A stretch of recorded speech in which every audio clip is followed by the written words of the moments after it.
Mulch. We've all heard about it. However, I see a lot of gardeners making mistakes with mulch. And so, because we got to remove some mulch today, I thought I'd talk about everything that I've learned about mulch in the 15, 16 years I've been gardening that I can pass on to you that I wish I would have known when I was a beginning gardener. Let's go.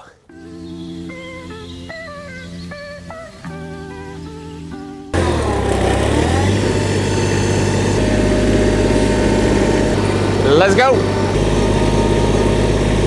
So that is a good mulch dump there.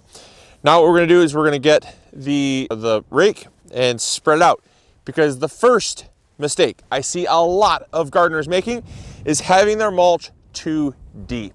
If your mulch is too deep, if we just left this like this, it's going to create a ton of area for things like mice to come in and live, but it's also going to hold a lot of moisture, as we'll talk about. And that moisture can cause issues with trunk rot, root rot, damping off. Whole host of issues can happen if your mulch is just too deep, because it almost works a little too well. So let's get this stuff spread out. We'll move on to the next thing.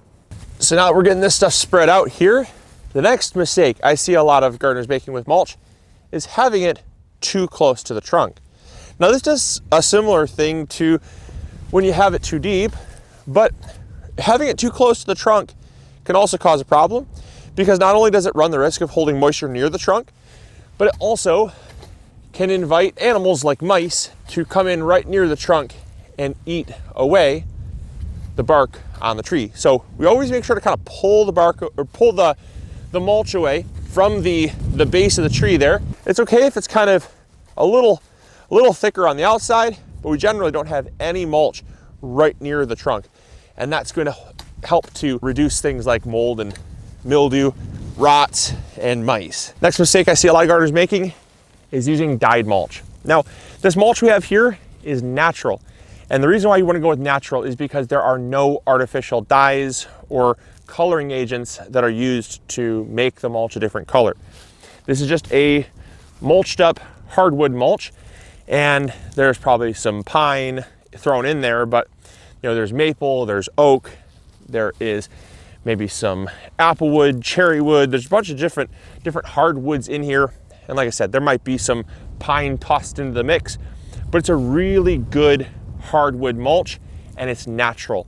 Because if you add things like coloring agents, those chemicals will leach into the soil, and they have been shown to, over time, really hurt things like soil microbiology, soil fungi, and also on top of that, when you're using them on edibles, a lot of times those dyes can also leach in and be absorbed into those edibles, and you don't want to be eating that stuff. So even though you're going to hear some people say, no, it's fine, I use it, I've been fine, I would generally say natural is better.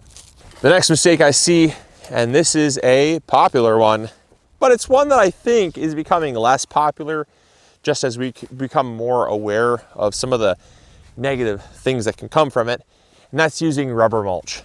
Now, I am all for recycling. I think recycling is great because it reduces how much stuff ends up at the landfill. However, using a rubber mulch from something like shredded up tires is better used on, in my opinion, a playground where it's a little more spongy, doesn't break down as fast, if it needs to be used somewhere. Now, obviously, I don't think that that's probably the best type of mulch in general. However, something like a playground is maybe a little bit better of an environment than in trees. And that's simply because all of the heavy metals and the microplastics and things that come from tires can be incredibly damaging to your soil and your overall plant health. Not to mention, they never break down. And so I would prefer that they are not used, but I understand that they probably will still be used for quite some time, because as long as tires are around, plastic mulch is typically made from recycled tires. And I just would highly caution you on not using rubber mulch. Now, what about plastic mulch, like sheet mulch? Plastic mulch is something that we're going to be using here on the farm. That's known as silage tarps. Now, silage tarps are very efficient at covering land, smothering weeds, and really allowing for natural microbial activity, earthworms to come up, eat that biomass, eat that organic material, turn it into earthworm castings and compost, feed the soil, and really loosen the soil over time. We are going to be using, on this large of a property, plastic sheet mulching. So I can't knock that.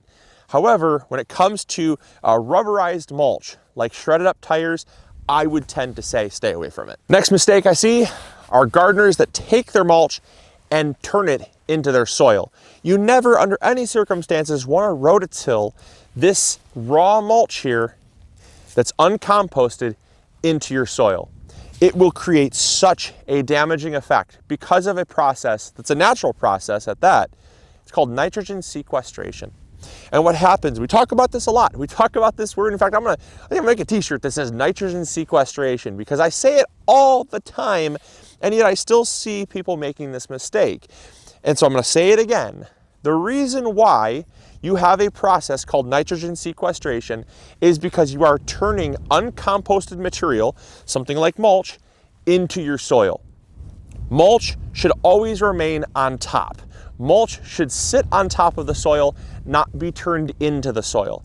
And the reason being is that when you have nitrogen fixing bacteria in the soil, there are billions, if not trillions, if not quadrillions of beneficial nitrifying bacteria. In an area this large, I couldn't even tell you. There's probably more beneficial bacteria than there are stars in the universe when it comes to nitrifying bacteria.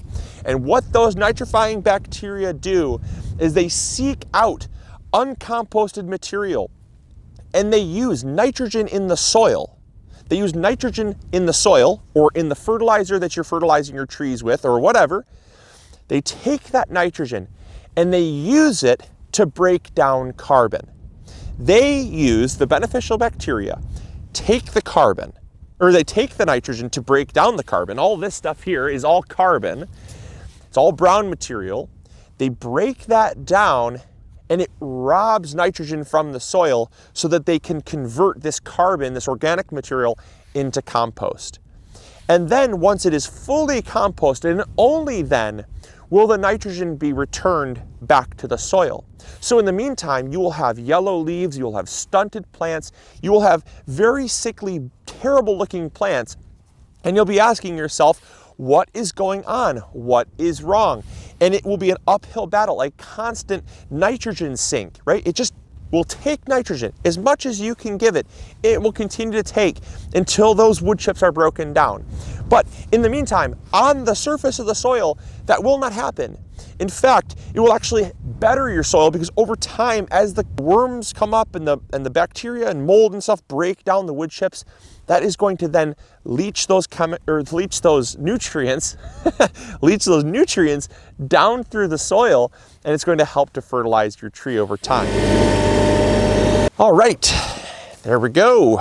So now we talk about the final mistake that I see a lot of gardeners making, and then we'll talk about a couple obvious ones after. But one of the big things that I would caution you to do is to try to not put mulch right up near your house.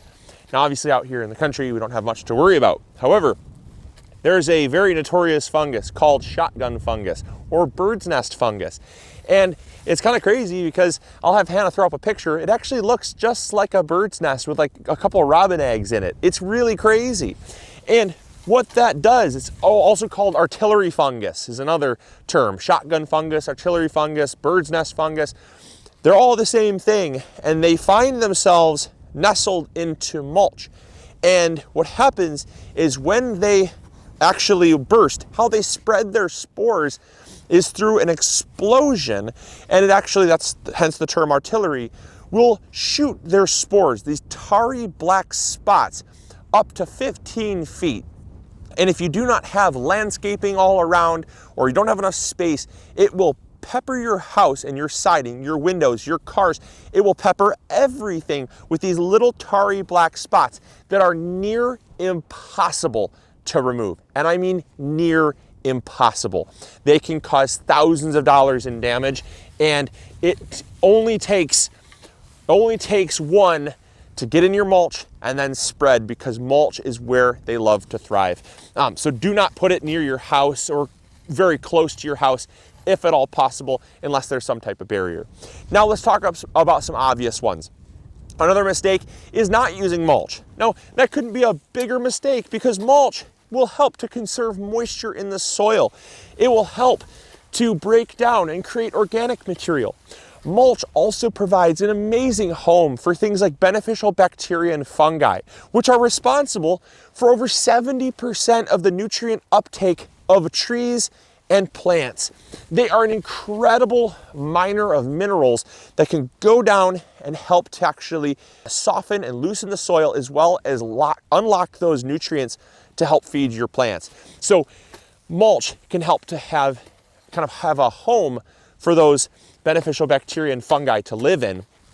And then also mulch can help to retain soil quality because exposed soil can be exposed to things like sunlight. Solarization of the soil ends up heating up the soil, killing beneficial bacteria and fungi through solar radiation. Just like you get a sunburn, you put sunscreen on, that's the same thing as mulch. Mulch is nature's sunscreen. But then also, mulch can help to conserve water. As I said, you're gonna need to water a whole lot less. That helps reduce things like drought and heat stress. But also, not only does it help to hold moisture in the soil, but it also helps to keep it cooler. Your trees and even your garden plants, your annuals, tomatoes, peppers, doesn't matter. When you mulch them, it's going to keep the soil cooler. And a cool plant is a healthy plant. A cool plant is a stress-free plant. On hot summer days when it's 90 degrees, 100 degrees, your trees do not want to be exposed to that. And so it can help to keep the soil up to 20 degrees cooler than the outside ambient temperature. And that is very important for overall a healthier plant. So it's a big mistake to not add mulch. And then it's another mistake to pay too much for mulch. I'll tell you what, we got that entire mulch pile for free.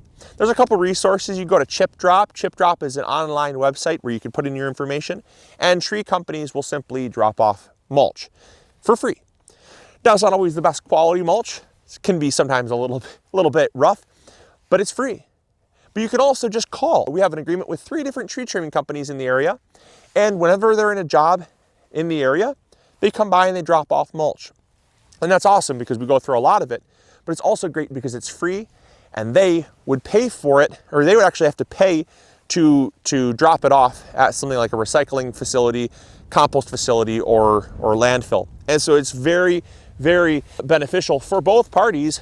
You get free mulch, they get to drop it off somewhere, and you end up being able to mulch your plants with it. So there's some mistakes I see a lot of gardeners making that I wish I would have known, because I made the same mistakes. That's what I'm saying. I made all these same mistakes I made. And so I hope you guys enjoyed. I hope you all learned something new.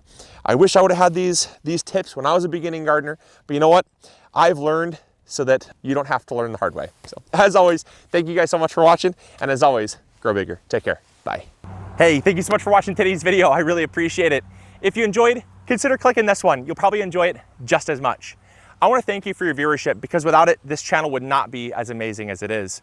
Also, if you haven't subscribed, consider subscribing. It's free, and we upload videos every Monday, Wednesday, or Friday. We also have vegetable seeds, fertilizer, or tools. If you need any of those, consider visiting migardener.com. Links will be in the description box below. We've got you covered. And as always, we'll see you all in the garden. Take care.